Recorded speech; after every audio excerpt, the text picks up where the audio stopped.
हिंदी कहानियों के इस अनुपम सफ़र में आपका स्वागत है। लीजिए आज सुनते हैं मुंशी प्रेमचंद जी की एक और कालजयी कहानी जिसका नाम है भूत। तो लीजिए प्रारंभ करते हैं कहानी। मुरादाबाद के पंडित सीतानाथ चौबे गत 30 वर्षों से वहाँ के वकीलों के नेता है। उनके पिता उन्हें बाल्य अवस्था में ही छोड़कर परलोक सिधारे थे। घर में कोई संपत्ति नहीं थी। माता ने बड़े बड़े कष्ट झेलकर उन्हें पाला और पढ़ाया। सबसे पहले वह कचहरी में 15 रुपये मासिक पर नौकर हुए। फिर वकालत की परीक्षा दी, पास हो गए। प्रतिभा थी। 2 ही 4 वर्षों में वकालत चमक उठी। जब माता का स्वर्गवास हुआ तब पुत्र का शुमार जिले के गणमान्य व्यक्तियों में हो गया था। उनकी आमदनी 1000 रुपये महीने से कम न थी। एक विशाल भवन बनवा लिया था। कुछ जमींदारी ले ली थी। कुछ रुपए बैंक में रख दिए थे और कुछ लेन देन में लगा दिए। इस समृद्धि पर 4 पुत्रों का होना उनके भाग्य को आदर्श बनाए हुए था। चारों लड़के भिन्न भिन्न दर्जे में पढ़ते थे, मगर यह कहना कि सारी विभूति चौबे जी के अनवरत परिश्रम का फल थी। उनकी पत्नी मंगला देवी के साथ अन्याय करना है। मंगला बड़ी सरल, गृह कार्य में कुशल और पैसे का काम ढेले में चलाने वाली स्त्री थी। जब तक अपना घर न बन गया उसने 3 रुपये महीने से अधिक का मकान किराए पर नहीं लिया और रसोई के लिए मिश्राइन तो उसने अब तक नहीं रखी थी। उसे अगर कोई व्यसन था तो गहनों का, और चौबे जी को भी अगर कोई व्यसन था तो स्त्री के गहने पहनाने का। वह सच्चे पत्नी परायण मनुष्य थे। साधारणतः महफिलों में वेश्याओं से हंसी मजाक कर लेना उतना बुरा नहीं समझा जाता, पर पंडित जी अपने जीवन में कभी नाच गाने की महफिल में गए ही नहीं। 5 बजे तड़के से लेकर 12 बजे रात तक उनका व्यसन मनोरंजन, पढ़ना लिखना, अनुशीलन जो कुछ था कानून था। न उन्हें राजनीति से प्रेम था न जाति सेवा से। ये सभी काम उन्हें व्यर्थ से जान पड़ते थे। उनके विचार में अगर कोई काम करने लायक था तो बस कचहरी जाना, बहस करना, रुपए जमा करना और भोजन करके सोए रहना। जैसे वेदांतों को ब्रह्मा के अतिरिक्त जगत मिथ्या जान पड़ता है, वैसे ही चौबे जी को कानून के सिवा सारा संसार मिथ्या प्रतीत होता था। सब माया थी, एक कानून ही सत्य था। चौबे जी के मुख चंद्र में केवल एक कला की कमी थी। उनके कोई कन्या नहीं थी। पहले ठीक कन्या के बाद फिर कन्या हुई ही नहीं और न अब होने की आशा ही थी। स्त्री और पुरुष दोनों उस कन्या को याद करके रोया करते थे। लड़कियां बचपन में लड़कों से ज़्यादा चौंचले करती है। उन चौंचलों के लिए दोनों प्राणी विकल रहते। माँ सोचती लड़की होती तो उसके लिए गहने बनवाती, उसके बाल गूंथती। लड़की पैजनियाँ पहने ठुमक ठुमक कर आंगन में चलती तो कितना आनंद आता। चौबे सोचते कन्यादान के बिना मोक्ष कैसे होगा। कन्यादान महादान है। जिसने यह दान न दिया उसका जन्म ही वृथा हो गया। आखिर यह लालसा इतनी प्रबल हुई कि मंगला ने अपनी छोटी बहन को बुलाकर कन्या की भांति पालने का निश्चय किया। उसके माँ बाप निर्धन थे, राजी हो गए। यह बालिका मंगला की सौतेली माँ की कन्या थी। बड़ी सुंदर और बड़ी चंचल थी। नाम था बिन्नी। चौबे जी का घर उसके आने से खिल उठा। 2-4 ही दिनों में लड़की अपने माँ बाप को भूल गई। उसकी उम्र तो केवल 4 वर्ष की थी, पर उसे खेलने की अपेक्षा कुछ काम करना अच्छा लगता था। मंगला रसोई बनाने जाती तो बिन्नी भी उसके पीछे पीछे जाती। उससे आटा गूंथने के लिए झगड़ा करती। तरकारी काटने में उसे बड़ा मज़ा आता था। जब तक वकील साहब घर में रहते तब तक वह उनके साथ दीवान खाने में बैठी रहती। कभी किताब उलटती, कभी दवात कलम से खेलती। चौबे जी मुस्कुराकर कहते, बेटी मार खाएगी। बिन्नी कहती, तुम मार खाओगे, मैं तुम्हारे कान काट लूँगी, जुजू को बुलाकर पकड़ा दूँगी। इस पर दीवान खाने में खूब कह कहे उड़ते। वकील साहब कभी इतने बाल्य वात्सल न थे। जब बाहर से आते तो कुछ न कुछ सौगात बिन्नी के वास्ते जरूर लाते और घर में कदम रखते ही पुकारते, बिन्नी बेटी चलो। बिन्नी दौड़ती हुई आकर उनकी गोद में बैठ जाती। मंगला एक दिन बिन्नी के लिए बैठी थी। इतने में पंडित जी आ गए। बिन्नी दौड़कर उनकी गोद में जा बैठी। पंडित जी ने पूछा, तू किसकी बेटी है? बिन्नी बोली, नहीं बताऊंगी। मंगला ने कहा, कह दे बेटा, जीजी की बेटी हूँ। पंडित जी बोले, तू मेरी बेटी है बिन्नी कि इनकी? बिन्नी ने कहा, नहीं बतलाऊंगी।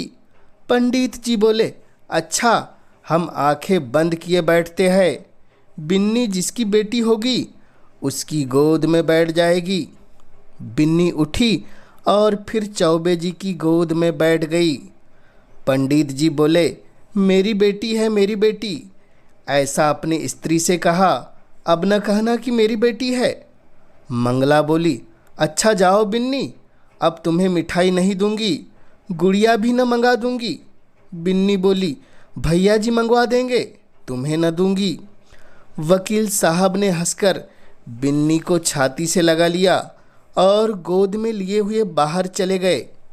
वह अपने इष्ट मित्रों को भी इस बाल क्रीड़ा का रस स्वादन कराना चाहते थे। आज से जो कोई बिन्नी से पूछता कि तू किसकी बेटी है, तो बिन्नी चट कह देती, भैया की। एक बार बिन्नी का बाप आकर उसे अपने साथ ले गया। बिन्नी ने रो रो कर दुनिया सिर पर उठा ली। इधर चौबे जी को भी दिन काटना कठिन हो गया। 1 महीना भी न गुजर पाया कि वह फिर ससुराल गए और बिन्नी को लिवा लाए। बिन्नी अपनी माता और पिता को भूल गई। वह चौबे जी को अपना बाप और मंगला को अपनी माँ समझने लगी। जिन्होंने उसे जन्म दिया था वे अब गैर हो गए। कई साल गुजर गए। वकील साहब के बेटों का विवाह हुए। उनमें से 2 अपने बाल बच्चों को लेकर अन्य जिलों में वकालत करने चले गए। 2 कॉलेज में पढ़ते थे। बिन्नी भी कली से फूल हुई। ऐसी रूप गुण सिल वाली बालिका बिरादरी में और नहीं थी। पढ़ने लिखने में चतुर, घर के काम धंधे में कुशल, बूटे कसीदे और सीने पिरोने में दक्ष, पाक कला में निपुण, मधुर भाषिणी, लज्जाशीला, अनुपम रूप की राशि। अंधेरे घर में उसके सौंदर्य की दिव्य ज्योति से उजाला होता था। उषा की लालिमा में, ज्योत्सना की मनोहर छटा में, खिले हुए गुलाब के ऊपर सूर्य की किरणों से चमकते हुए तुषार बिंद में भी वह प्राणप्रद सुषमा और वह शोभा न थी। श्वेत हेम कुटुमिनी पर्वत में भी वह शीतलता न थी जो बिन्नी अर्थात विंध्येश्वरी के विशाल नेत्रों में थी। चौबे जी ने बिन्नी के लिए सुयोग्य वर खोजना शुरू किया। लड़कों की शादियों में दिल का अरमान निकाल चुके थे, अब कन्या के विवाह में हौसले पूरे करना चाहते थे। धन लुटाकर कीर्ति पा चुके थे। अब दान दहेज में नाम कमाने की लालसा थी। बेटे का विवाह कर लेना आसान है, पर कन्या के विवाह में आबरू निबाह से ले जाना कठिन है। नौका पर सभी यात्रा करते हैं, जो तैर कर नदी पार करे वही प्रशंसा का अधिकारी है। धन की कमी नहीं थी, अच्छा घर और सुयोग्य वर मिल गया। जन्म पत्र मिल गए, बनावट बन गया, फलदान और तिलक की रस्में भी अदा कर दी गई। पर हाय रे दुधैव, कहाँ तो विवाह की तैयारियां हो रही थी। द्वार पर दर्जी, सुनार, हलवाई सब अपना अपना काम कर रहे थे। कहाँ निर्दय विधाता ने और ही लीला रच दी। विवाह के एक सप्ताह पहले मंगला अनायास बीमार पड़ी। 3 ही दिन में अपने सारे अरमान लिए हुए परलोक सिधार गई। संध्या हो गई थी। मंगला चारपाई पर पड़ी हुई थी। बेटे बहुए, पोते पोतिया सब चारपाई के चारों ओर खड़े थे। बिन्नी पैंताने बैठ ली, मंगला के पैर दबा रही थी। मृत्यु के समय की भयंकर निस्तंभता छाई हुई थी। कोई किसी से न बोलता था। दिल में सब समझ रहे थे कि क्या होने वाला है। केवल चौबे जी वहाँ नहीं थे। सहसा मंगला ने इधर उधर इच्छापूर्ण दृष्टि से देखकर कहा, जरा उन्हें बुला दो, कहाँ है? पंडित जी अपने कमरे में बैठे रो रहे थे। संदेश पाते ही आंसू पोंछते हुए घर में आए और बड़े धैर्य के साथ मंगला के सामने हो गए। डर रहे थे कि मेरे आँखों में आंसू की एक बूंद भी निकली तो घर में हाहाकार मच जाएगा। मंगला ने कहा, एक बात पूछती हूँ, बुरा न मानना। बिन्नी तुम्हारी कौन है? पंडित जी बोले, बिन्नी कौन है? मेरी बेटी है। और कौन? मंगला ने कहा, हाँ, मैं तुम्हारे मुंह से यही सुनना चाहती थी। उसे सदा अपनी बेटी समझते रहना। उसके विवाह के लिए मैंने जो जो तैयारियां की थी उनमें कुछ कांट छांट मत करना। पंडित जी बोले, इसकी कुछ चिंता न करो। ईश्वर ने चाहा तो उससे कुछ ज़्यादा धूमधाम के साथ विवाह होगा। मंगला बोली, उसे हमेशा बुलाते रहना। तीज त्योहार में कभी मत भूलना। पंडित जी बोले, इन बातों की मुझे याद दिलाने की ज़रूरत नहीं। मंगला बोली, मैं यह सोच रही हूँ कि इसी साल उसका विवाह कर देना। पंडित जी बोले, इस साल कैसे होगा? मंगला ने कहा, यह फागुन का महीना है, जेठ तक लगन है। पंडित जी बोले, हो सकेगा तो इसी साल कर दूंगा। मंगला बोली, हो सकने की बात नहीं, जरूर कर देना। पंडित जी बोले, कर दूंगा। इसके बाद गोदान की तैयारियां होने लगी। बुढ़ापे में पत्नी का मरना बरसात में घर गिरने के बराबर होता है।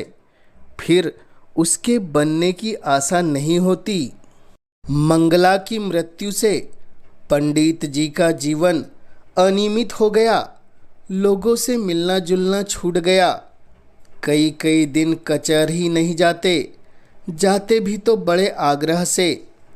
भोजन से अरुचि हो गई। विंध्येश्वरी उनकी दशा देखकर दिल में कुढ़ती और यथासाध्य उनका दिल बहलाने की चेष्टा करती थी। वह उन्हें पुराणों की कथाएं पढ़कर सुनाती, उनके लिए तरह तरह के भोजन सामग्री पकाती और उन्हें आग्रह अनुरोध के साथ खिलाया करती थी। जब तक वह न खा लेते, आप कुछ नहीं खाती थी। गर्मी के दिन थे। रात को बड़ी देर तक उनके पैताने बैठी पंखा झला करती और जब तक वह सो न जाते तब तक आप भी सोने नहीं जाती। वह जरा भी सिर दर्द की शिकायत करते तो तुरंत उनके सिर में तेल डालती। यहाँ तक कि रात को जब उन्हें प्यास लगती तब खुद दौड़ कर आती और उन्हें पानी पिलाती। धीरे धीरे चौबे जी के हृदय में मंगला केवल एक सुख की स्मृति रह गई। एक दिन चौबे जी ने बिन्नी को मंगला के सब गहने दे दिए। मंगला का यह अंतिम आदेश था। बिन्नी फूली नहीं समाई। उसने उस दिन खूब बनाव सिंगार किया। जब संध्या के समय पंडित जी कचहरी से आए तो वह गहनों से लदी हुई उनके सामने कुछ लजाती और मुस्कुराती हुई आकर खड़ी हो गई। पंडित जी ने सतृष्ण नेत्रों से देखा। विंध्येश्वरी के प्रति अब उनके मन में एक नया भाव अंकुरित हो रहा था। मंगला जब तक जीवित थी वह उनसे पिता पुत्र के भाव को सजग और पुष्ट कराती रहती थी। अब मंगला नहीं थी, अतएव वह भाव दिन दिन शिथिल होता जाता था। मंगला के सामने बिन्नी एक बालिका थी। मंगला की अनुपस्थिति में वह एक रूपवती युवती थी, लेकिन सरल हृदय बिन्नी को इसकी रत्ती भर भी खबर न थी कि भैया के भावों में क्या परिवर्तन हो रहा है। उसके लिए वह वही पिता के तुल्य भैया थे। वह पुरुषों के स्वभाव से अनभिज्ञ थी। नारी चरित्र में अवस्था के साथ मातृत्व का भाव दृढ़ होता जाता है।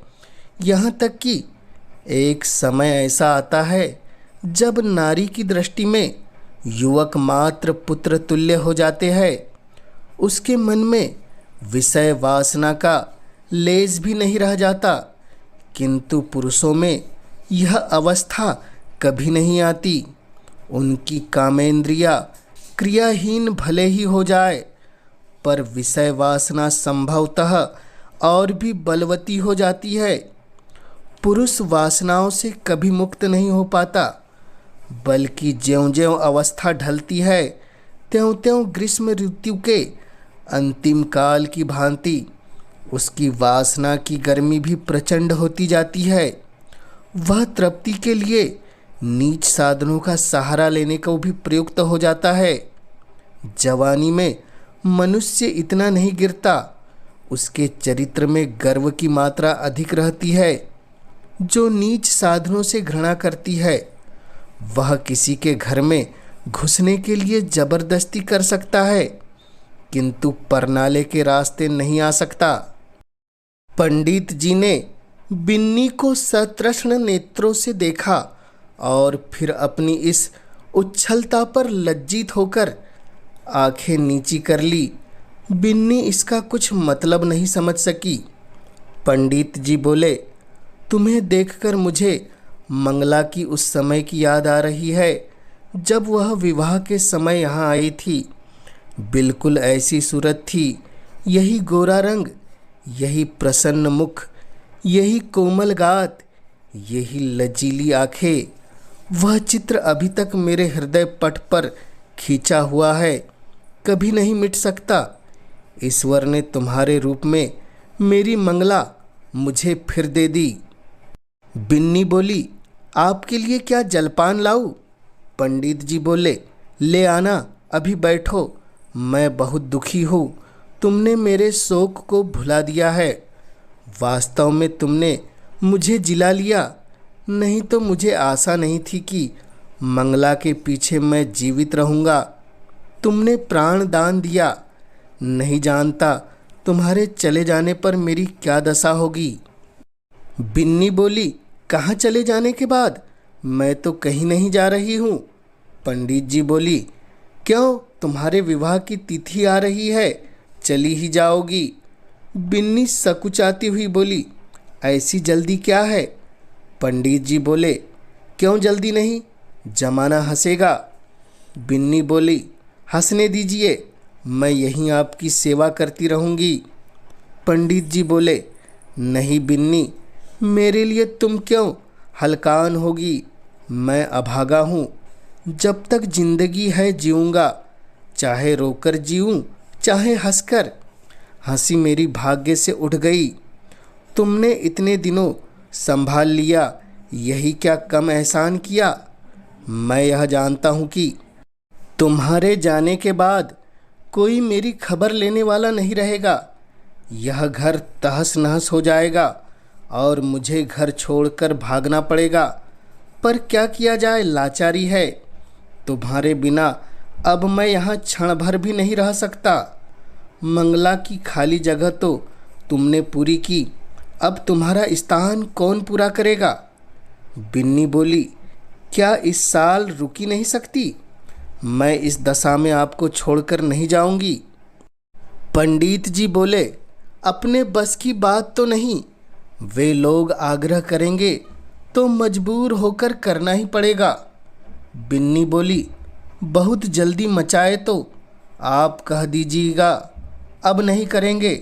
उन लोगों के जी में जो आए सो करे, यहाँ कोई उनका दबेल बैठा हुआ है क्या?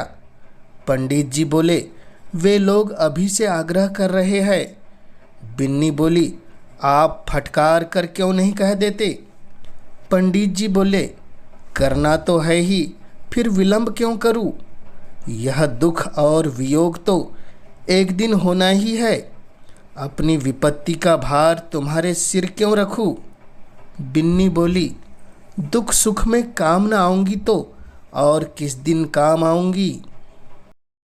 पंडित जी के मन में कई दिनों तक घोर संग्राम होता रहा। वह अब बिन्नी को पिता की दृष्टि से नहीं देखते थे। बिन्नी अब मंगला की बहन और उनकी साली थी। जमाना हंसेगा तो हंसे, जिंदगी तो आनंद से गुजरेगी। उनकी भावनाएं कभी इतनी उल्लासमयी न थी। उन्हें अपने अंगों में फिर जवानी की स्फूर्ति का अनुभव हो रहा था। वह सोचते, बिन्नी को मैं अपनी पुत्री समझता था, पर वह मेरी पुत्री है ही तो नहीं। इस तरह समझने से क्या होता है? कौन जाने ईश्वर को यही मंजूर हो, नहीं तो बिन्नी यहाँ आती ही क्यों। उसने इसी बहाने से यह संयोग निश्चय कर दिया होगा। उसकी लीला तो अपरंपार है। पंडित जी ने वर के पिता को सूचना दे दी कि कुछ विशेष कारणों से इस साल विवाह नहीं हो सकता। विंध्येश्वरी को अभी तक कुछ खबर नहीं थी कि मेरे लिए क्या क्या षड्यंत्र रचे जा रहे हैं। वह खुश थी कि भैया जी की सेवा कर रही हूँ और भैया जी मुझसे प्रसन्न है। बहन का इन्हें बड़ा दुख है। मैं न रहूँगी तो यह कहीं चले जाएंगे। कौन जाने साधु सन्यासी न हो जाए, घर में कैसे मन लगेगा। वह पंडित जी का मन बहलाने का निरंतर प्रयास करती रहती, उन्हें कभी मन मारे न बैठने देती। पंडित जी का मन अब कचहरी में नहीं लगता था। घंटे 2 घंटे चले आते थे। युवकों के प्रेम में विफलता होती है और वृद्धों के प्रेम में श्रद्धा। वे अपने यौवन की कमी को खुशामद से, मीठी बातों से और हाजिर जवाबी से पूर्ण करना चाहते हैं। मंगला को मरे अभी 3 ही महीने गुजरे थे कि चौबे जी ससुराल पहुँचे। सास ने मुँह मांगी मुराद पाई। उनके 2 पुत्र थे। घर में कुछ पूंजी नहीं थी। उनके पालन और शिक्षा के लिए कोई ठिकाना नजर न आता था। मंगला मर ही चुकी थी।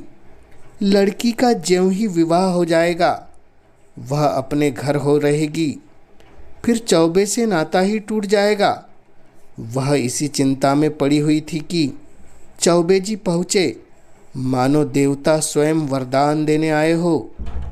जब चौबे जी भोजन करके लेटे तो सास ने कहा, भैया कहीं बातचीत हुई कि नहीं? पंडित जी बोले, अम्मा अब मेरे विवाह की बातचीत क्या होगी? सास बोली, क्यों भैया, अभी तुम्हारी उम्र ही क्या है? पंडित जी बोले, करना भी चाहूँ तो बदनामी के डर से नहीं कर सकता, फिर मुझे पूछता ही कौन है। सास बोली, पूछने को हजारों है, दूर क्यों जाओ, अपने घर में ही लड़की बैठी है। सुना है तुमने मंगला के सब गहने बिन्नी को दे दिए हैं। कहीं और विवाह हुआ तो ये कई हजार की चीज़ें तुम्हारे हाथों से निकल जाएगी। तुमसे अच्छा घर मैं कहाँ पाऊंगी। तुम उसे अंगीकार कर लो तो मैं तर जाऊँ। अंधा क्या मांगे, दो आंखें। चौबे जी ने मानो विवश होकर सास की प्रार्थना स्वीकार कर ली। बिन्नी अपने गांव के कच्चे मकान में अपनी माँ के पास बैठी हुई है।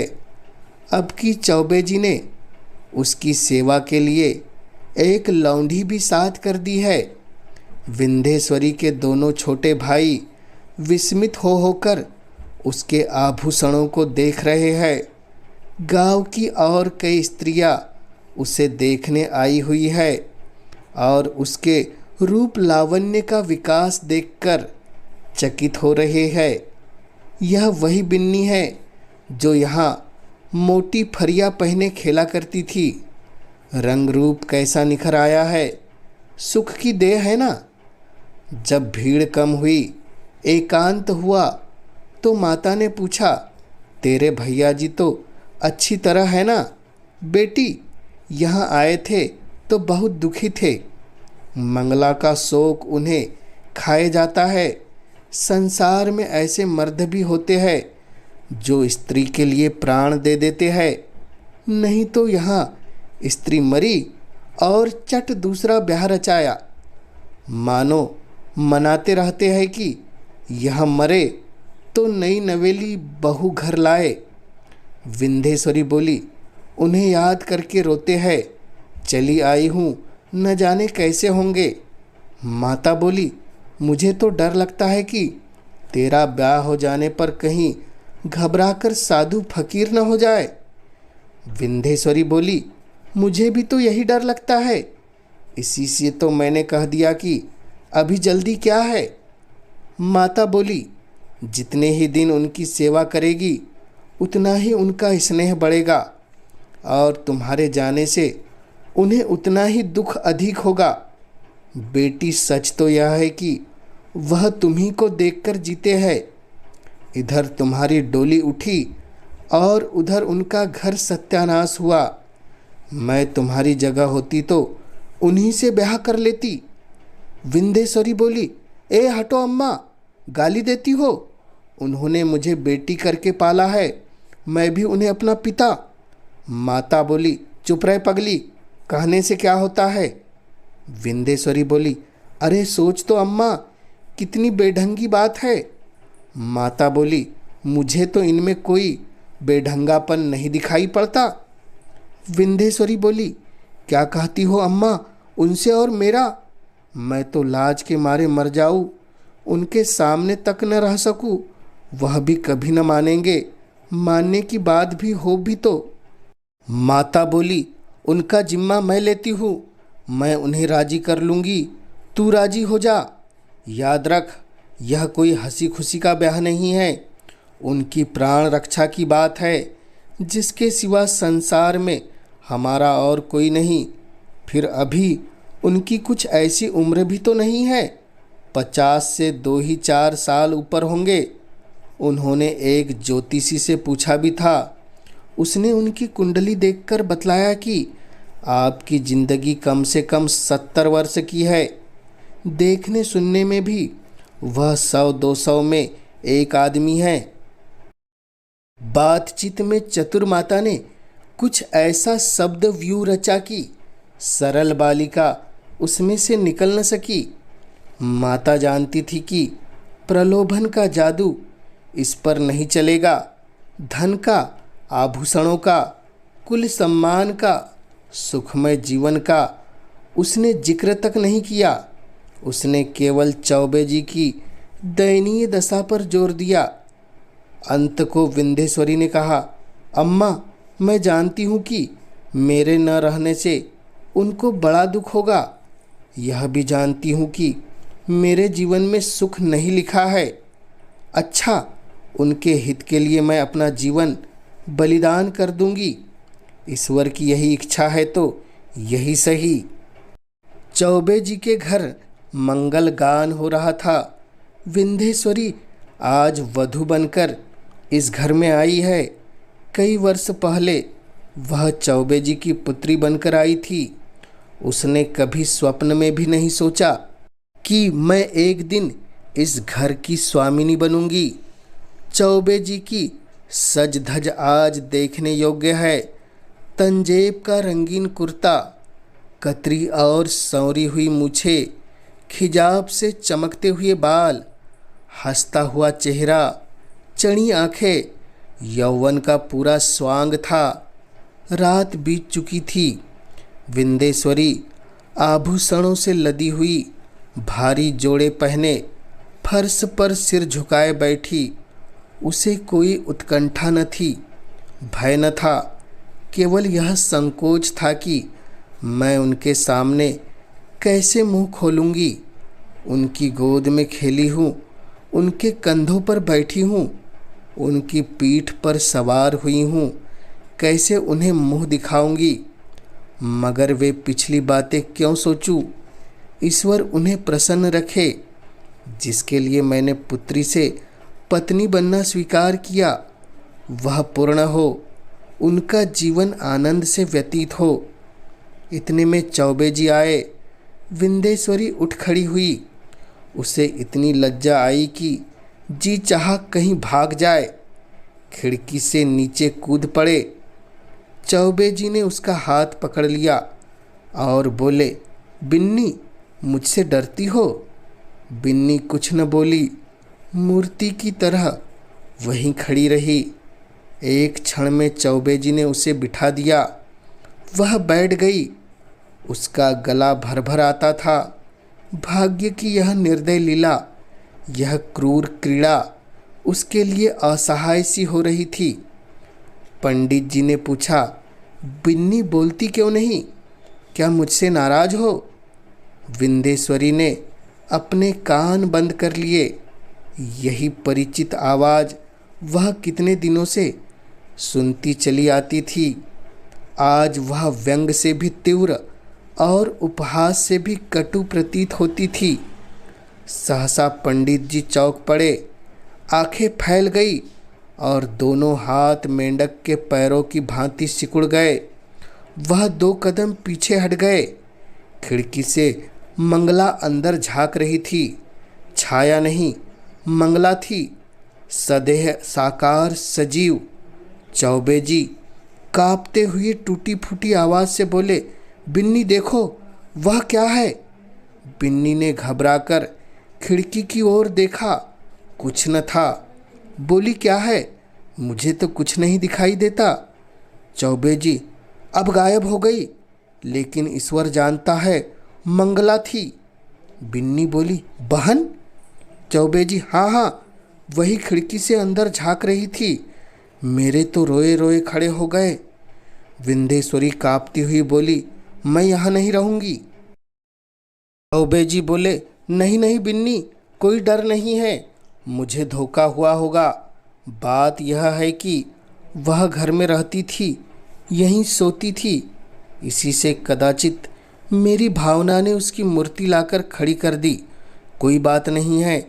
आज का दिन कितना मंगलमय है कि मेरी बिन्नी यथार्थ में मेरी हो गई। यह कहते कहते चौबे जी फिर चौंके। फिर वही मूर्ति खिड़की से झांक रही थी। मूर्ति नहीं, सदेह सजीव साकार मंगला। अब कि उसकी आंखों में क्रोध न था, तिरस्कार न था, उनमें हास्य भरा हुआ था। मानो वह इस दृश्य पर हंस रही है, मानो उसके सामने कोई अभिनय हो रहा है।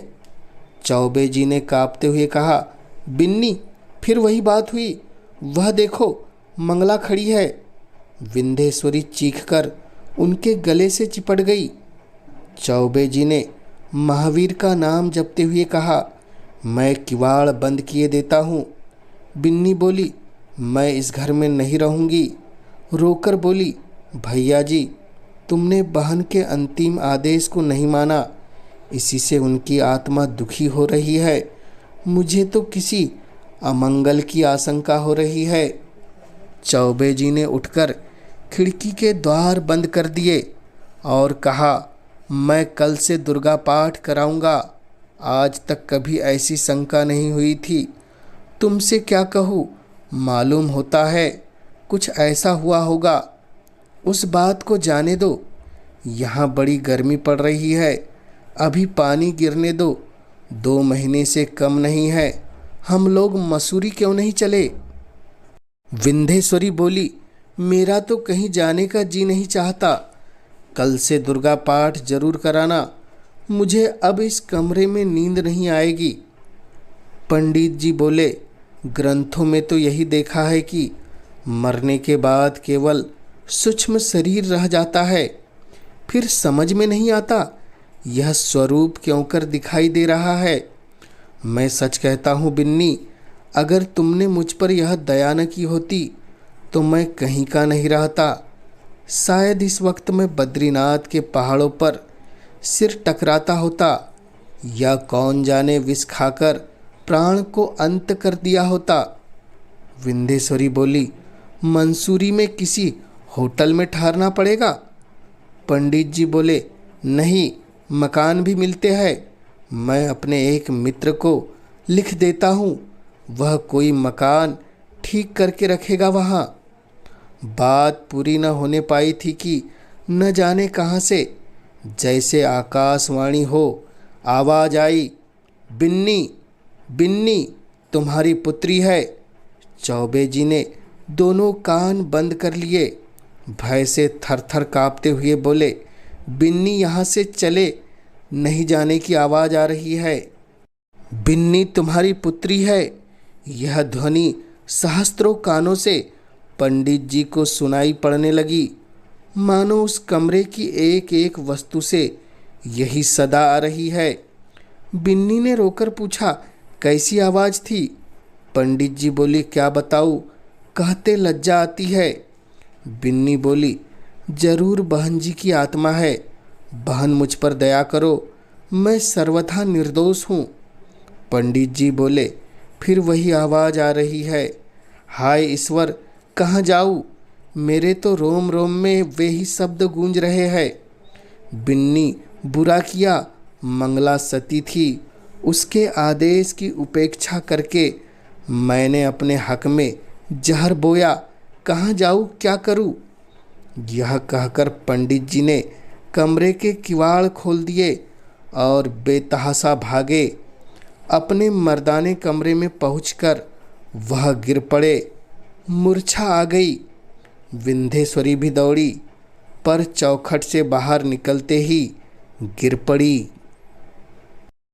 यह कहानी भूत आपको कैसी लगी हमें कमेंट्स के माध्यम से ज़रूर बतलाइए। और इस चैनल पे पहली बार आपने दी है दस्तक तो इस चैनल को ज़रूर सब्सक्राइब करके हमें अनुग्रहित करें, ताकि आप तक ऐसी रोचक कहानियाँ और किस्से सबसे पहले पहुंच सके। इस कहानी के माध्यम से हमसे जुड़े रहने के लिए आपका पूरे दिल से धन्यवाद।